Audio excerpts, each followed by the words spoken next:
Have you ever wondered why some survive when others break? Why some hearts remain unshaken amidst devastation, while others succumb to despair? It is not strength of circumstance that determines the outcome, nor luck or the favor of fortune.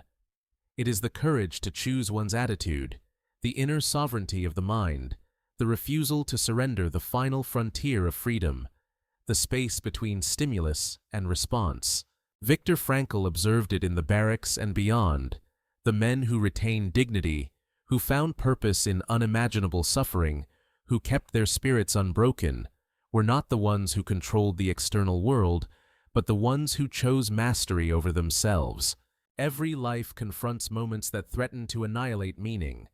A loss, a betrayal, a body failing, a dream collapsed. The human spirit is tested not when comfort surrounds it, but in the furnace of adversity. To choose one's attitude is to stand, unflinching, before the currents of chaos and to declare, "You do not own me. My response is mine alone." It is here, in this sacred interval of freedom, that character is forged. It is here that resilience becomes more than a word, more than a psychological construct. It becomes a lived reality, a form of spiritual armor no external circumstance can pierce. Consider the paradox. Life is often cruel, indifferent, sometimes incomprehensible.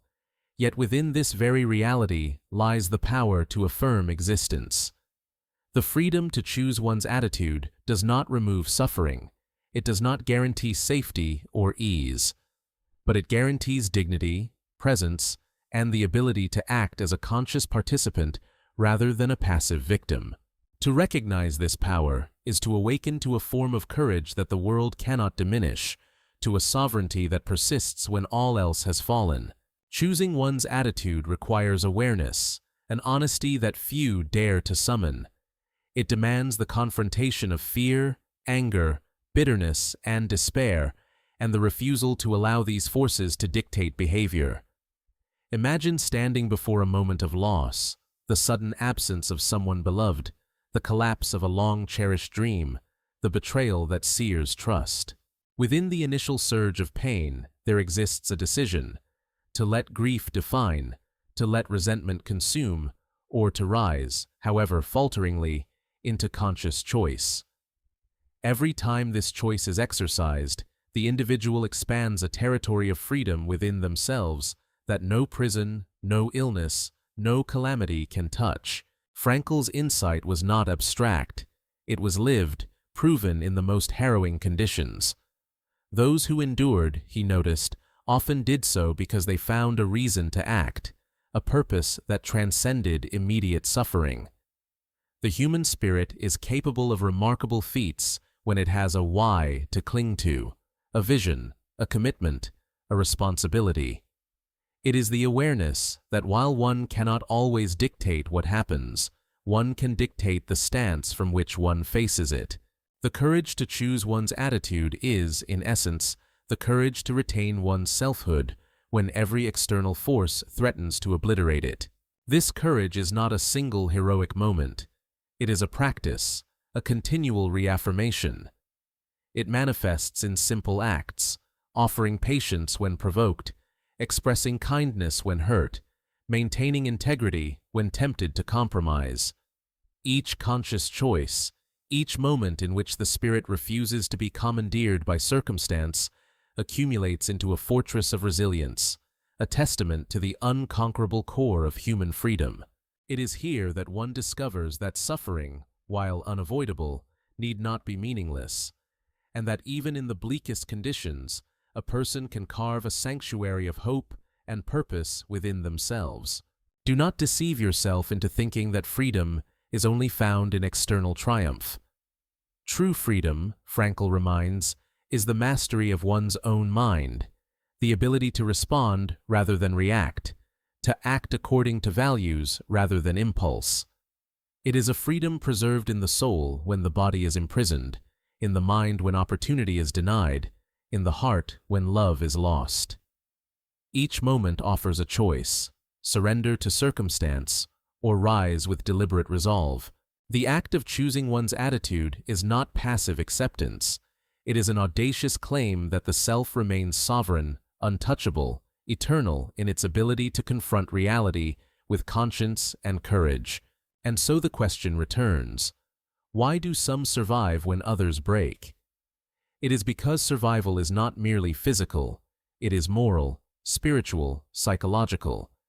It is not measured in breaths taken, but in the steadfastness of the inner life, in the refusal to abandon dignity, in the audacity to say yes to existence, even when existence itself seems cruel. To choose one's attitude is to wield a power that suffering cannot steal, a freedom that circumstance cannot diminish, a victory that belongs solely to the one who dares to claim it. In the quiet corners of the world, where pain often strikes unseen, the courage to choose one's attitude is revealed not in grand gestures, but in small, steadfast acts. A man endures the cold night, an empty belly gnawing at him, yet he maintains a thought of hope for the next day. A woman suffers the betrayal of a friend, yet she greets the morning with patience rather than venom. These are not acts of weakness disguised as virtue. They are triumphs of consciousness over circumstance. They are the proof that the human spirit, when disciplined by choice, cannot be fully shattered. Every encounter with suffering presents a fork in the path. One leads to surrender, to allowing bitterness to carve its mark upon the heart. The other leads to mastery, to a deliberate stance, to the quiet assertion of self in the face of forces that seem overwhelming. This mastery is not born from denying pain, nor from pretending the world is just. On the contrary, it is the acknowledgement of pain's reality and the unwavering decision to not let it dictate one's inner life. There is a defiance here, subtle yet profound, that transforms the victim into the conscious agent of their own destiny. Consider how often the world confuses external control with internal power. A person may lose a job, a relationship, or a home, and the immediate instinct is despair. Yet the greatest misfortune is not the loss itself, but the abdication of choice, the surrender of one's inner self to circumstance. Freedom is not the absence of limitation, it is the presence of choice within limitation. Even when every external option is stripped away, the human being retains one unassailable domain: the attitude with which they face reality. This domain is theirs alone, untouchable, inviolable. The courage to choose one's attitude is also a radical embrace of responsibility. It is the recognition that while one cannot always control events, one is accountable for how one responds. It is the conscious decision to act in accordance with principles rather than impulse, to remain ethical when the world condones shortcuts, to find meaning when the world offers none. This responsibility may feel heavy, even unbearable at times, yet it is also liberating. It is a freedom wrought not from escape, but from the assertion of one's own agency, a declaration that one's life cannot be commandeered by suffering or misfortune. Frankl observed that those who endured were often the ones who could envision a future worth striving for, a why to endure the present. The act of choosing one's attitude is inseparable from this vision. It is an orientation toward purpose, even when circumstances appear devoid of it. The mind that decides to meet adversity with dignity is also a mind that holds onto a horizon, however distant, a future moment in which one's suffering might serve, in some way, a higher purpose. This is the alchemy of resilience, transforming the raw pain of existence into the gold of meaning. You, too, are confronted with this choice every day. When provoked, when disappointed, when crushed by the weight of circumstance, will you allow external forces to dictate your spirit, or will you stand firm in the inner citadel of freedom? There is no escape from suffering, yet within suffering lies the possibility of transcendence. To exercise courage in the selection of your attitude is to transcend not only the moment, but the self that fears it. Each act of conscious response strengthens the character, fortifies the spirit, and expands the realm of unassailable inner victory. This courage is not a one-time achievement. It is a practice, a vigilant cultivation. It grows in the choices of ordinary life, showing patience when anger rises, offering kindness when insulted, maintaining integrity when the world tolerates deceit. In these moments, the spirit exercises sovereignty over itself. The cumulative effect is profound. A person who has practiced this courage becomes impervious to the power of circumstance to define them. Life may strike with relentless force, yet each strike is met with deliberate resolve, each setback countered with conscious affirmation of self-determined response. And yet, the ultimate lesson is subtle. The courage to choose one's attitude does not eliminate suffering, nor does it promise reward. It offers something far deeper, a refuge within, a domain of inviolable freedom, a victory that cannot be stolen. The one who embraces this courage does not merely endure. They cultivate a sacred autonomy that radiates through every act, every thought, every breath. In the face of adversity, in the shadow of despair, they remain the masters of their inner kingdom, the sovereigns of the soul, unyielding, unconquered, alive with conscious purpose. In the moments when the world seems most cruel, when pain presses upon the body and despair whispers to the mind, the choice of attitude becomes an act of defiance, a proclamation of life itself. The prisoner of circumstance discovers that chains can bind the body but cannot touch the spirit. The soul, when aligned with meaning, remains untouchable. Herein lies the paradox. Suffering, once feared as a thief of life, becomes the arena in which the highest form of freedom is exercised.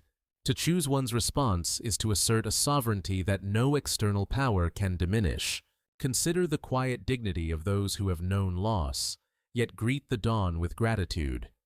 Consider the strength of the one who stands in injustice, unbowed, choosing compassion over revenge, patience over bitterness.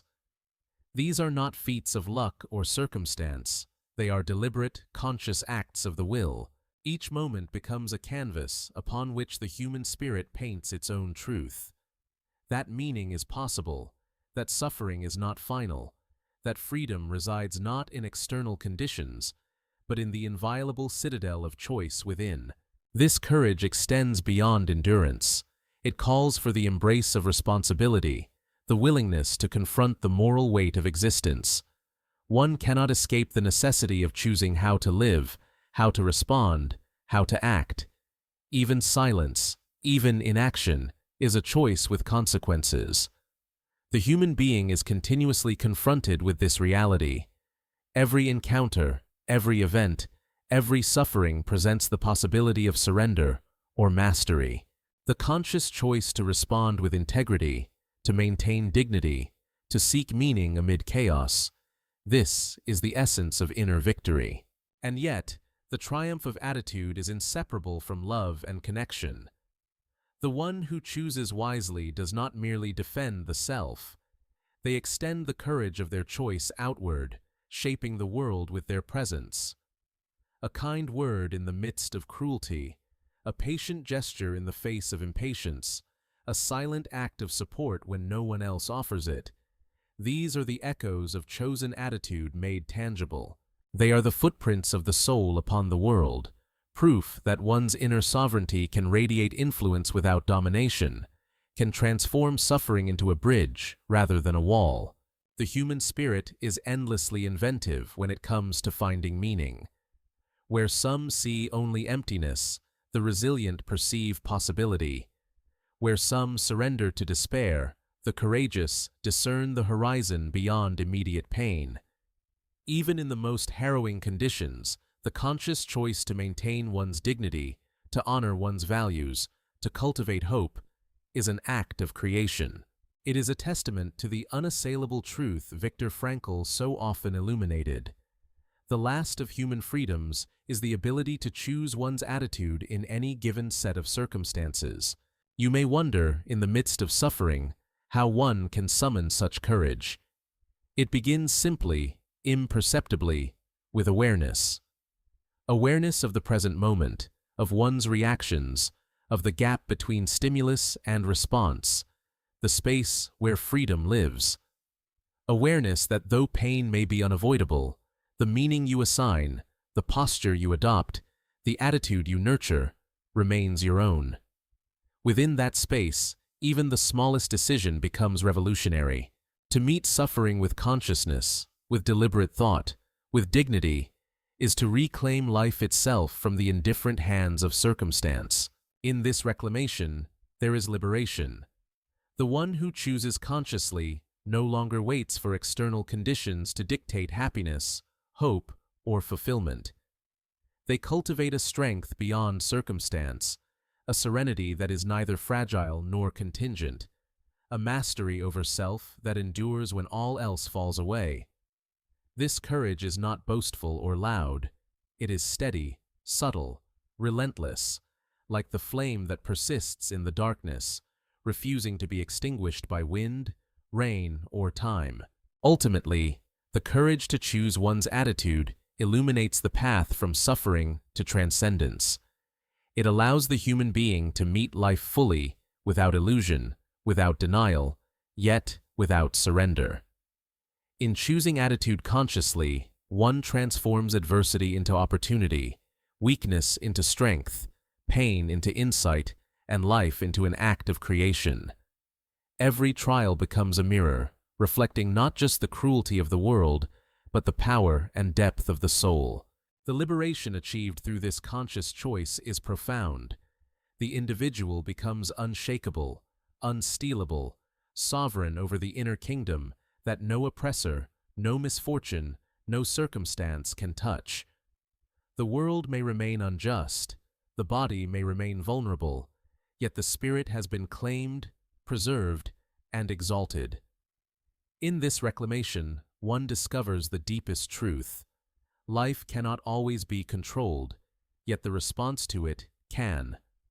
Life may wound, yet the soul remains unconquered. The one who has chosen their attitude has, in that choice, discovered an inner victory that is eternal, inviolable, and profoundly liberating. The one who has a why can endure almost any how.